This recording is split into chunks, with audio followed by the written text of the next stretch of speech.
monies raised from AmCham members and friends will be put to use as anchor funds for the benefit of the royal government by a foundation established by Brad Gordon and Steve Heimberg to return the Khmer treasures back to Cambodia from the US and Europe.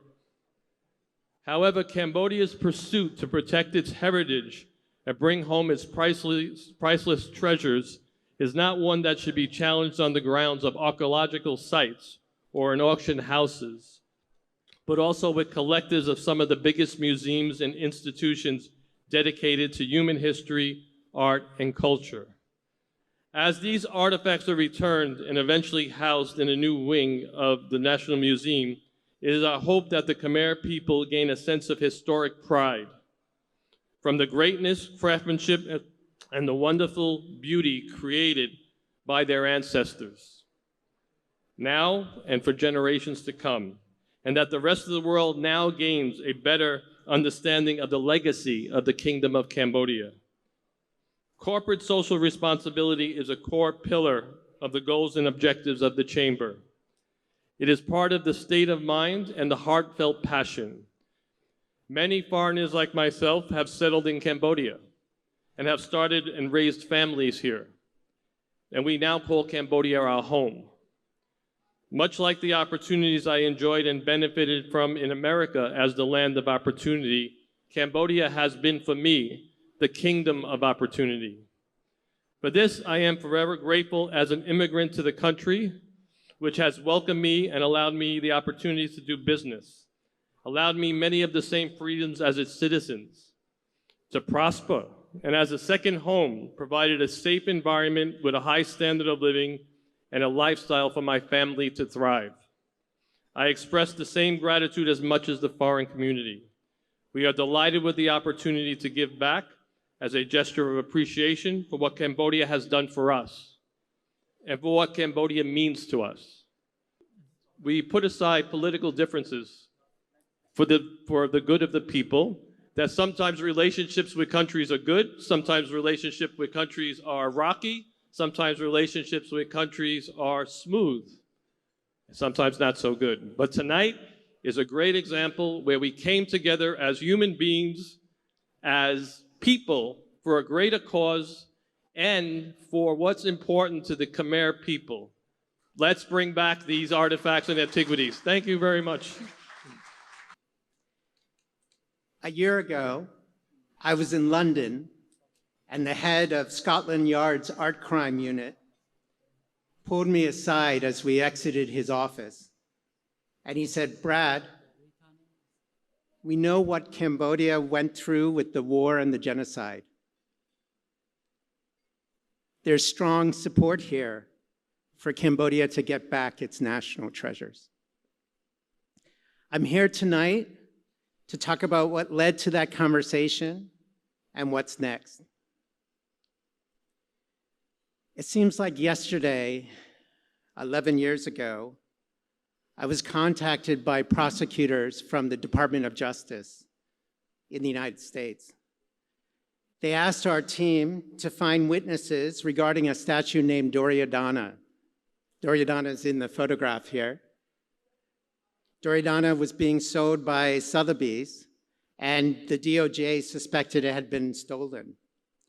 The Duryodhana has since been shown to have illegally been held by Sotheby's, and it's now on display at the National Museum in Phnom Penh.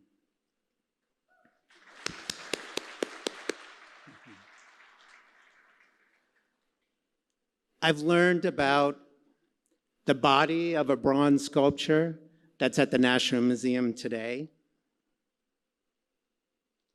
and the head, which is at the Metropolitan Museum in New York. The head needs to come home. We've been hot on the trail of stolen Cambodian national treasures, finding them possessed all over the world, and doing investigations to prove they are stolen and bringing them home. It's been 11 years of unbelievable excitement and discovery. I think what you're going to discover in the next couple months, the next couple years, as you learn more about that gold collection, I think you'll start to recognize pieces pieces in the gold collection from the walls of Angkor Wat and other temples. It's an unbelievably beautiful and precious gold jewelry, the crown jewels of Angkor. Arrived back home in Cambodia thanks to the UK Embassy, Scotland Yard, the Arts Council of England, and other British authorities, along with the outstanding efforts of our restitution team. Lastly, I want to thank the Cambodian people. Their warmth and hospitality to us has exceeded all expectations. With the kindness of the Cambodian people, we've been able to find our way on this journey, which would be impossible otherwise. With all this help, the returns have become a flood of returns and more information. We're now receiving tips on a regular basis, and our ability to increase the pressure on those holding Cambodian heritage illegally is increasing exponentially. So what do we do with the return of these national treasures? We conceived a dream a number of years ago with His Excellency 𝗍𝗿𝗄𝗏 and Minister Sakona that we would set up a foundation. It's the Cambodian Treasures Foundation, to bring home more of Cambodia's national treasures, to care for them properly, to do further excavations, to learn more about Cambodia's illustrious past, and to teach the world about Cambodia's great Angkorian Empire, and to recognize the spiritual importance of bringing home Cambodian ancestors. Tonight, here and now, with AmCham's help, and with the collective power of our guests and those who cannot make it, we have put these plans into action. So we're delighted to be working with Americans and Cambodians and many other nationalities to show our great friendship and love for this country, for Cambodia. The help of the foundation, we will bring back more national treasures. We'll learn more about Cambodia's history. We'll understand more about the greatness of the Angkorian Empire and the Cambodian people. Our team likes to say again and again, a small team shakes the world. We have made an impact in so many cities around the globe, from New York to Washington, D.C. to London. We could not have done it without all of you. And by being here tonight, you show your love for Cambodia. 𝗍𝗿𝗵𝗆 The return of these treasures are not just reaffirming Cambodia's sense of national pride, but also serve as a beacon of hope for humanity when the effort has become an international movement. Taking this opportunity, I would like to express my appreciations to the American Chamber of Commerce in Cambodia, AmCham, for hosting this event to showcase and to call for more international support to the heroic works needed to repatriate the national treasures. In addition to admirable works such as AmCham's strenuous support on Cambodia's Mind-Free campaign, its donation to the Indochina Starfish Foundation, and its health support to our government workers, I applaud AmCham and its members for their highest sense of corporate social responsibilities and for their commitment to giving back to the community and helping build a better future for Cambodia. Additionally, I would like to commend the admirable dedication of Mr. Anthony Galliano for his tenure as president of AmCham.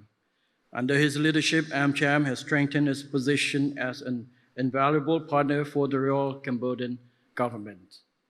With his sponsorship to tonight's event, Mr. Anthony Galliano has proved once again a true friend of the people of Cambodia, and even if he will earn his tenure soon, we will always remember his benevolent dedications. Indeed, the abandoned states during civil war were convenient opportunities for looters to pillage them away from home. To us, national treasures that were looted from our temples are not just stones or bronze statues, or merely just art and artifacts, but they are the blood in our veins and the soul in our hearts that forge the identity of being Khmer.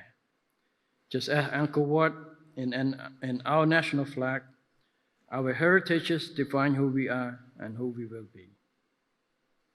I would like to take this opportunity tonight to thank all American friends and the many international experts for assisting us. Particularly, I would like to thank all involved authorities in the United States, including the U.S. Embassy, Homeland Security, the U.S. prosecutors, who have been making tireless efforts along with our teams to achieve such fruitful results beyond our aspiration. And from Mr. Gordon's testimony, I also like to thank all the relevant authorities in the UK and many other countries who have helped with the returning of our national treasures. In closing, tonight we celebrate the heroic dedication of admirable men and women, regardless of their nationality, to bring back our national treasures to its home where it belongs. I would like to wish Your Excellencies, ladies, distinguished guests, ladies and gentlemen, good health, happiness, and success in your endeavor. Thank you very much.